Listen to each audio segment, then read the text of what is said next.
Aspettare di avere un grande capitale per iniziare a investire oppure cominciare subito con quello che si ha? Esiste un modo per mettere al sicuro i propri risparmi dalle oscillazioni del mercato senza essere degli esperti?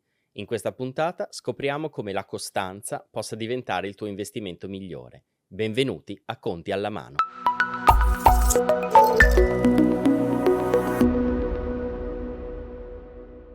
Ciao, sono Gianluca Dotti e questo è Conti alla mano, lo spazio di BVR, Banca Veneto Centrale, in collaborazione con il Giornale di Vicenza, che è dedicato all'educazione finanziaria, che parla la lingua di tutti i giorni. In ogni episodio, insieme a un esperto della banca e a un ospite, esploreremo le scelte economiche che contano, dal primo risparmio alla tutela della famiglia, per dare delle risposte concrete ai progetti di oggi e di domani. Oggi qui con noi ci sono due ospiti, a partire qui alla mia destra da Valentina, che è una consulente specializzata nella gestione per privati e famiglie. Benvenuta Valentina. Grazie mille. E dall'altra parte, qui accanto a me, Francesco, che lavora in un'azienda che sviluppa delle soluzioni Internet of Things, IoT, per il monitoraggio autostradale outdoor. Giusto. E che in questa chiacchierata ha un po' la funzione di portarci con un ruolo quasi maieutico a cercare di capire insieme come funziona il mondo del risparmio, in particolare per quello che è l'oggetto di questa puntata, ossia i piani di accumulo e i PAC, come si dice in gergo. Allora Valentini, io forse partirei da te proprio per farci spiegare al volo che cos'è un PAC, per mettere un po' di lessico comune prima di Assolutamente, chiacchierare. con piacere. Allora, il PAC, partiamo dall'acronimo, Piano di accumulo del capitale, è un metodo di investimento, quindi uno strumento che consente di dilazionare nel tempo una somma ed è uno strumento molto flessibile con cui partire appunto per investire i propri risparmi. Quindi di fatto poi lascerò di entrare nello specifico con qualche domanda per approfondire la tematica, insomma. Ecco, riguardo Sì. al PAC, quali sono le domande che ti fai o che ti sei fatto? Cioè, quali sono di fronte a uno strumento che magari non si conosce, no? Ci si avvicina e arrivano dei dubbi. Quali Esatto. sono nel tuo caso i primi Allora, dubbi? il primo dubbio che mi ero posto un po' di tempo addietro riguardava il fatto che il PAC potesse essere uno strumento adatto a tutti o per tutti. Però la prima domanda, ovviamente, che io mi sentirei di porre in questa sede riguarda proprio al fatto che il PAC non sempre si può considerare come un mero piano di accumulo di risparmio di denaro, ma può essere anche considerato come uno strumento di investimento. Ad esempio, se uno deve accumulare dei soldi per poter poi affrontare una spesa finanziaria rilevante nel futuro, come ad esempio può essere un acquisto di una casa. Ecco, lo strumento del PAC è giusto oppure no per questo scenario? Il PAC come strumento è sempre giusto Ok. e ogni momento è il migliore per iniziarlo. C'è da fare una distinzione tra investimento in un'unica soluzione e l'investimento appunto graduale. Quindi l'investimento graduale permette di sfruttare la volatilità del mercato, quindi quello che sta succedendo a livello di fondamentale, nel modo più positivo possibile e di, diciamo, trasformare la volatilità da nemica ad alleata di fatto. Beh, ci spieghi un pochino come funziona questa cosa? Cioè, Allora, trasformare la volatilità in un'alleata, cosa vuol dire poi a esatto, livello pratico? investire periodicamente una cifra scelta dal cliente consente appunto di entrare in ogni momento, in ogni fase di mercato. Quindi si dice che il rischio viene mediato. La parola rischio fa un po' specie a tutti, nel senso che non è poi immediato riuscire a gestirla, quindi è proprio uno strumento che aiuta l'emotività del cliente a lasciar scorrere i propri risparmi e a farli fruttare nel tempo. Invece lo strumento, l'investimento in un'unica soluzione molto probabilmente viene calato in una fase di mercato che è dettata appunto da quel momento. Ok, quindi se capisco bene, insomma, l'unica soluzione significa che io scelgo un momento per investire e in quel momento trovo il mercato che c'è, in Esattamente. quell'istante. Invece la logica del PAC è quella della distribuzione nel tempo e quindi con un ingresso, Graduale. immagino, più o meno regolare nel Esattamente. tempo. Confermo. Valentina, permettimi una domanda, spero non troppo tecnica. Tu ci hai raccontato che cos'è un PAC, come funziona, un po' come metodo, no? Però poi all'atto pratico, quando si arriva all'investimento c'è una sola scelta o è una scelta più ampia in un ventaglio di opzioni? No, esatto, è presente un ventaglio di opzioni, quindi il PAC è lo strumento che mi consente di investire in modo graduale i miei risparmi, ma dove viene applicato? A dei prodotti diversi, quindi possono essere fondi comuni di investimento, il fondo pensione. Ecco, anche riguardo i fondi comuni di investimento, che non sono altro che dei contenitori all'interno del quale vi sono diversi asset, la linea di questi fondi viene scelta in base alle esigenze del cliente, al suo profilo di rischio, quindi essendo un contenitore ben diversificato al proprio interno può avere una linea, può essere di una linea azionaria, di una linea bilanciata, obbligazionaria. Qui entriamo poi più nello specifico, però dipende un po' da quanto il cliente è disposto ad accettare anche le varie fluttuazioni del mercato, quindi non c'è un unico prodotto su cui si può accendere il piano di accumulo. Il piano di accumulo è uno strumento, è una metodologia, ecco, in cui da cui si può iniziare per investire i propri risparmi, insomma. E come dicevi è una scelta che poi viene fatta dalla persona, dal risparmiatore insieme poi a chi Esatto. aiuta. Il consulente accompagna sempre il cliente nella scelta, però poi di fatto è appunto il cliente che esprime le proprie esigenze a riguardo. Ci fai qualche esempio di quali sono queste possibili linee? Allora, come abbiamo detto anche in precedenza, ci sono le linee azionarie, in cui la composizione poi, a livello di asset di questo fondo comune è, a prevalenza azionaria. Quindi ci sono titoli che sono più rischiosi in una, scala da 1 a 7, che è riportata anche nel KID, che è diciamo questo documento che riassume, poi, la composizione appunto del fondo e i relativi costi, quindi viene dato sempre al cliente quando sceglie di investire in questo tipo di strumento. Ci sono le linee bilanciate, appunto la composizione è mista, quindi c'è una componente azionaria e una componente obbligazionaria che di fatto si bilanciano, come suggerisce il nome, e i fondi obbligazionari dove il profilo di rischio è tendenzialmente molto basso e le oscillazioni di mercato sono molto contenute. Ecco, quindi poi più il portafoglio è ben strutturato, diversificato, più di fatto il rendimento è diciamo congruo alle esigenze e aspettative del cliente. Grazie per averci dato anche un po' il quadro, no, di questo ventaglio di opzioni che ci sono a disposizione. Io, se posso, introdurrei un tema, visto che abbiamo parlato dell'andamento di un mercato.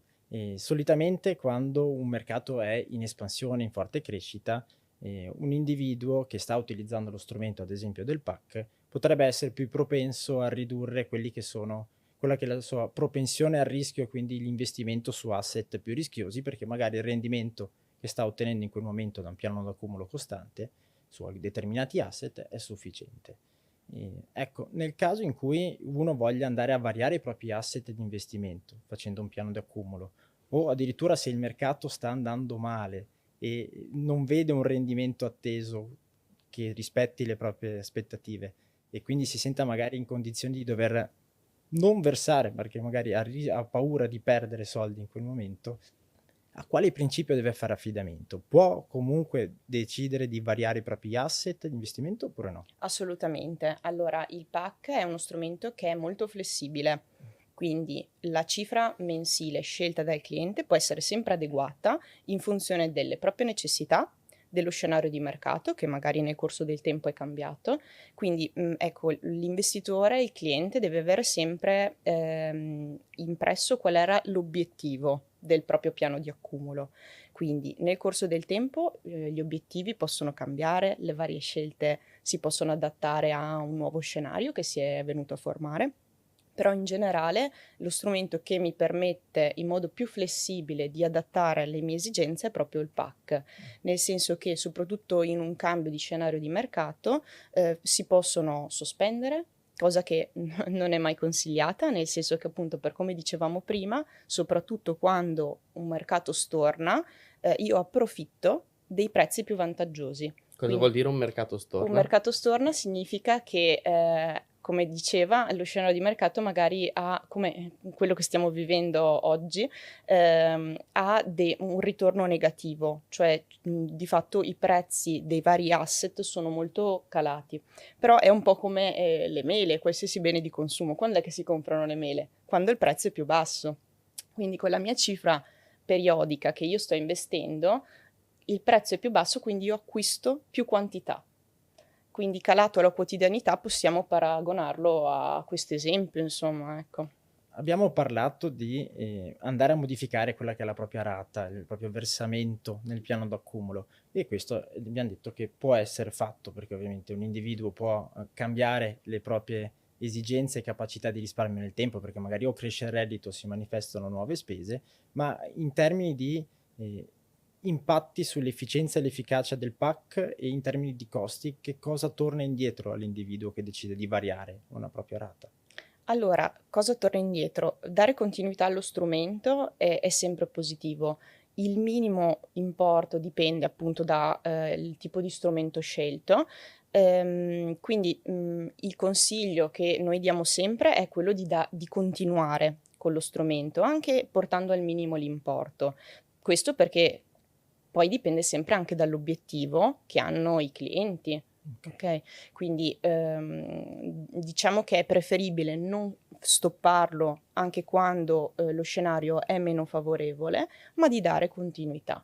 Quindi, insomma, l'investimento poi può essere disinvestito quando si vuole, Okay. sono soldi flessibili che il cliente ha disponibili in pochi giorni lavorativi, insomma.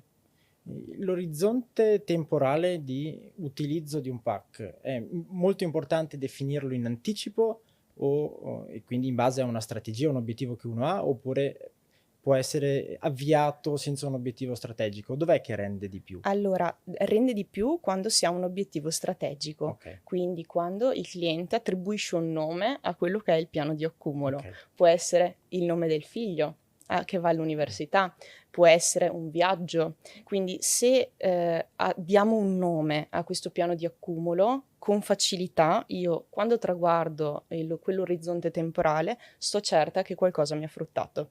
Un orizzonte consigliato medio di tempo di utilizzo? Allora, il consulente finanziario non dà consigli su questo Ok, perché è sempre il ci cliente ho che lo provato. stabilisce con lui. Ok, ok, Quindi varia da persona a persona, medio-lungo mi viene da dire, ok. nel senso che non ci si può aspettare che il piano di accumulo frutti domani. No, certo, sul Bisogna breve dare periodo no. spazio e tempo. Ok, ok, Quindi quello che noi compriamo ogni volta che noi facciamo un investimento graduale è il tempo. ok. Prima Valentina ci hai raccontato di come per esempio associare un obiettivo e un nome possa cambiare anche la percezione di questa azione di risparmio, no? Perché poi alla fine quello che le persone fanno dipende anche molto dal modo in cui ci si approccia a uno Certo. strumento, a un'iniziativa. Quanto è corretto, quanto è sbagliato considerare un piano di accumulo come un salvadanaio automatico? Cioè è una metafora che ti sembra possa funzionare Ehm, oppure è un può po' stonante? può funzionare perché, diciamo quello che io ho accantonato è sempre disponibile, quindi di fatto è anche diciamo è anche questa la cosa bella di un investimento graduale. Però per avere del rendimento bisogna dare tempo. Il salvadanaio è visto sicuramente come un contenitore, a cui io posso attingere in caso di necessità ed è corretto vederlo così. Però per avere poi un ritorno io devo ricordarmi dell'obiettivo che ho dato a questo salvadanaio, al nome, alla targhetta che ho apposto sopra questo, insomma. Ok. E Francesco, vorrei andare anche con te sulla parte un po' della percezione e del vivere un'esperienza come quella del risparmio e dell'impostazione. Quali sono le cose che più percepisci come rischio, che magari più ti, come dire, spaventano quando pensi al futuro e quale può essere un modo per vivere con più serenità la prospettiva? Io dico sempre che bisogna guardare i propri costi e le proprie spese, ma prima di tutto invece il proprio patrimonio, proprio il ricavo che deve aumentare, quindi testa bassa sul lavoro per far aumentare il proprio reddito. Se devo guardare nel futuro, da una parte facciamo una battuta alla pensione, l'ho citata prima, sappiamo come sta andando l'andamento demografico in Italia e quindi sappiamo anche che noi giovani quando arriveremo all'età pensionistica, se ci sarà ancora l'età pensionistica, non è questa la sede in cui parlarne, Di ecco, pensioni parliamo in un altro esatto, episodio. dovremo anche capire come ci arriviamo e dobbiamo tutelarci. Quindi innanzitutto una cosa che mi spaventa è la mia sicurezza nel futuro. Perché mi spaventa? Perché da una mia sicurezza nel futuro, parliamo di una sicurezza patrimoniale, ne deriva anche quella di una famiglia, quindi nel mio caso specifico. E nel caso più generale mi spaventa molto in questo momento anche mettermi al riparo sotto un tetto, quindi anche dover fare degli investimenti importanti come l'acquisto di una casa. In questo momento, se devo guardarmi intorno, ho la possibilità o di ereditarla, ma spero di no, perché i miei genitori vorrei tenerli vicino più che posso nel tempo, d'altra parte anche magari quella di aprire un mutuo. Il risparmio sul piano d'accumulo io personalmente già ce l'ho, è uno strumento che ritengo assolutamente utile. Sto entrando nell'ottica di utilizzarlo per un obiettivo, come abbiamo parlato adesso, di avere in mente un obiettivo, dargli un orizzonte temporale, magari anche ricalcolare quello che può essere la rata che si va ad accumulare, si va a versare, e anche ipoteticamente un portfolio su cui andare a investire, quindi diversificare in base al rischio e al rendimento, lo considero uno strumento utile. Quindi riassumo, scusate, mi sono andato un po' per le lunghe, le mie paure sono una sicurezza patrimoniale nel futuro e degli investimenti che devo fare a breve. Quindi parliamo della casa e parliamo di un figlio che magari un giorno potrebbe arrivare, e quindi parliamo sempre patrimoniale. Grazie Francesco per questa condivisione. Grazie. Insomma, sicuramente hai una posizione molto consapevole anche di tutto Grazie. quello che sta succedendo intorno a noi, ma allo stesso tempo insomma, ci hai lasciato anche un po' trasparire quelli che sono le tue sensazioni, le tue ambizioni che anche dopo per sono il futuro, soggettive, no? Ovviamente da Certo. persona a persona, però penso di parlare, non dico a nome di tutti, ma in generale di una generazione che cresce,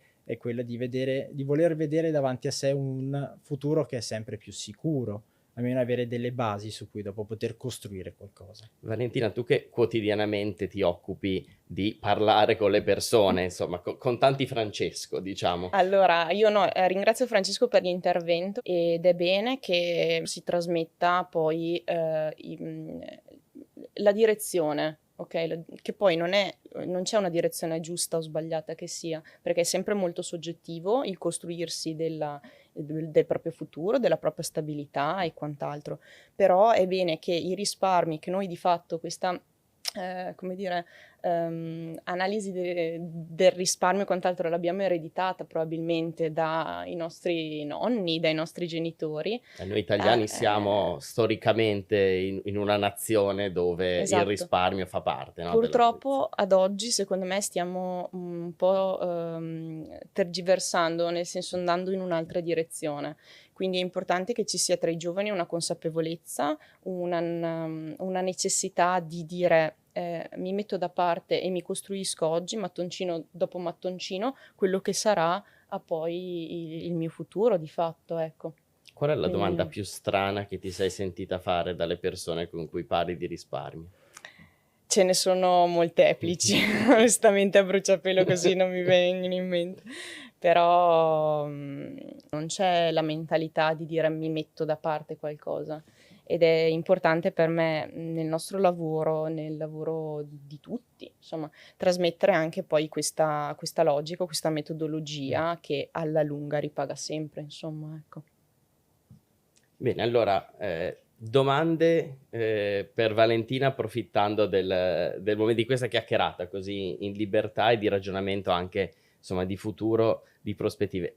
Se c'è la domanda che non hai mai osato fare. Io farei una domanda più anche per interesse personale. In questo momento gli istituti finanziari che offrono un piano di accumulo sono molteplici, abbiamo le banche che hanno filiali fisiche che quelle che sono prettamente online. Quanto conta e quanto è importante avere magari un rapporto personale con, chiamiamolo un broker, chiamiamolo un individuo, un dipendente della banca che ti può seguire, ti può aiutare nell'andare anche a variare, modificare il tuo piano e decidere insieme quelli che possono essere le strategie migliori per raggiungere un obiettivo. Per me è molto importante perché questo tipo di tematiche sono molto complesse e soprattutto non c'è libro, non c'è università che le trasmette concretamente di fatto. Quindi affidarsi a una persona che segue e gestisce il tuo portafoglio, titoli e quant'altro è essenziale, nel senso che ti aiuta a costruire poi di fatto quello che è la gestione dei tuoi risparmi a seconda proprio delle tue necessità. Ci si può anche poi, no, buttare e sperimentare in autonomia, però quello che riscontro è che anche ad oggi, anche se la tecnologia e l'intelligenza artificiale si stanno espandendo in modo esponenziale di fatto, le persone contano sempre e fanno la differenza. Cioè, riscontro proprio una necessità del rapporto umano ancora ad oggi. E noi in quanto banca di credito cooperativo puntiamo ad essere e a mantenerci differenti e ad essere vicini al territorio, alle persone e alle famiglie. Quindi è un accompagnare i clienti in un percorso di vita poi di fatto. Quindi la gestione dei risparmi delle famiglie per noi è importante e lo sarà sempre. Vi prendete una responsabilità, È perché una grande finché... responsabilità, però ecco, è la soddisfazione più grande del nostro Certo. lavoro, mi viene da dire. Francesca, a proposito di responsabilità, prima di metterci qui a telecamere accese ci raccontavi che siccome anche in famiglia hai persone ancora più giovani di te su cui hai un po' il ruolo di mentore di quello Ecco. che potrà succedere, come vivi questo percorso di aiuto? Questo è un momento di divulgazione per fare informazione sulla finanza, in questo caso, in questa puntata sul risparmio, con l'obiettivo poi di arrivare alle persone non solo giovani come te, ma anche più giovani di te.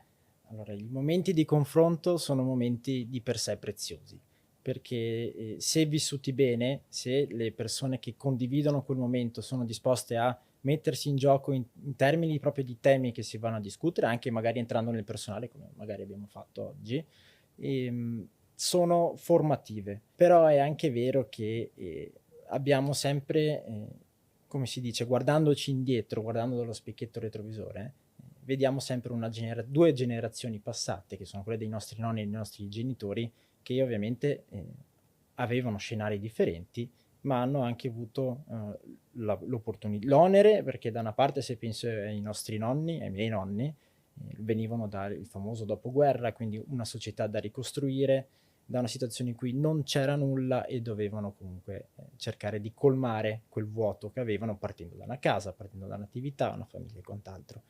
Noi invece ci troviamo in una situazione diversa, ovvero abbiamo tutto. Sostanzialmente adesso i giovani d'oggi hanno di tutto, dallo strumento tecnologico legato all'intelligenza artificiale che gli permette di accedere a un mondo incredibile di conoscenza, a qualsiasi tipo di bene materiale e servizio che insomma possono utilizzare.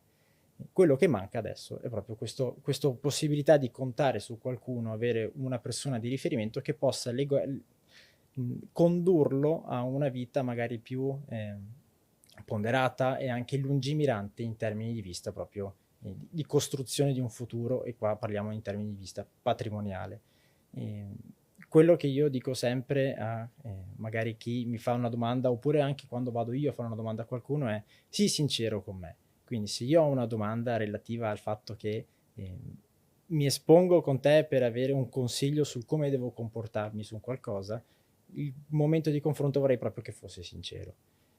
Per cui io avrei un'ultima domanda E siamo qui apposta. da fare. Nel prossimo futuro, adesso il piano d'accumulo ha un orizzonte temporale che non è più di 1 o 2 anni, ma si parla insomma di un medio-lungo periodo, quindi siamo ben oltre.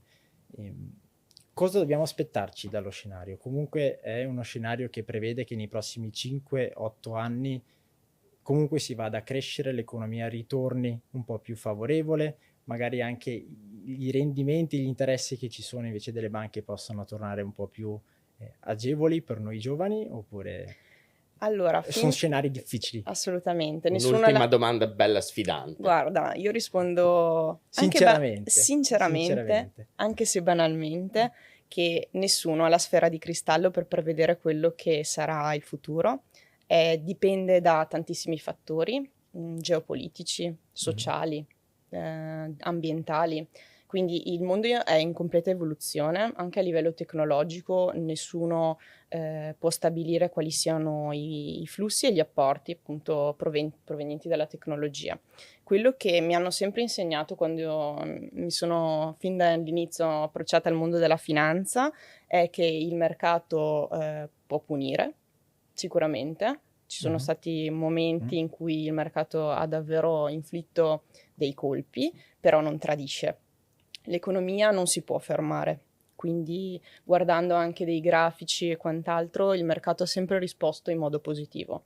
Quindi quello che mi sento di dire è che sicuramente il futuro prometterà che l'economia andrà avanti, proseguirà.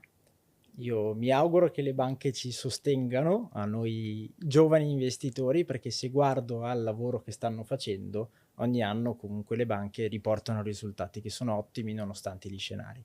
Quindi io, sempre da giovane consumatore futuro e attuale risparmiatore, mi auguro sempre che la persona che trovo in banca possa consigliarmi effettivamente E noi come siamo muovere. assolutamente qui per Ok, questo. bene. Mi piacerebbe concludere riprendendo due cose che hai detto in questa chiacchierata e ritornando al PAC, che è l'oggetto di questa puntata. Dicevi è adatto a tutti e non serve un minimo per cominciare. Esattamente, non c'è un importo minimo con cui iniziare l'investimento, quindi ogni diciamo importo scelto dal cliente va bene per iniziare questo percorso, è adatto a tutti, è flessibile, nel senso che l'importo, la cadenza della rata e l'orizzonte temporale viene sempre scelto e adattato appunto sulla base delle esigenze del cliente, quindi mi sentirei di dire che corriamo tutti a fare un PAC, insomma, ecco. Conti alla mano fatti. Conti alla mano fatti, siamo arrivati alla fine di questa puntata di Conti alla mano. Permettetemi di ringraziarvi, anche di presentarvi un'ultima volta in chiusura. Valentina è una consulente di BVR, Banca Veneto Centrale, che è specializzata proprio in famiglie e in privati, come abbiamo ben capito da tutte le cose interessantissime che ci hai raccontato, e Francesco, oltre che giovane risparmiatore, lavora in un'azienda che sviluppa delle soluzioni di IoT, quindi Internet of Things, per il monitoraggio delle autostrade, quindi outdoor, che è una delle tantissime soluzioni ad alta tecnologia di cui abbiamo raccontato e che stanno determinando la trasformazione del nostro mondo. Quindi grazie ancora e Grazie. Grazie a te. a presto.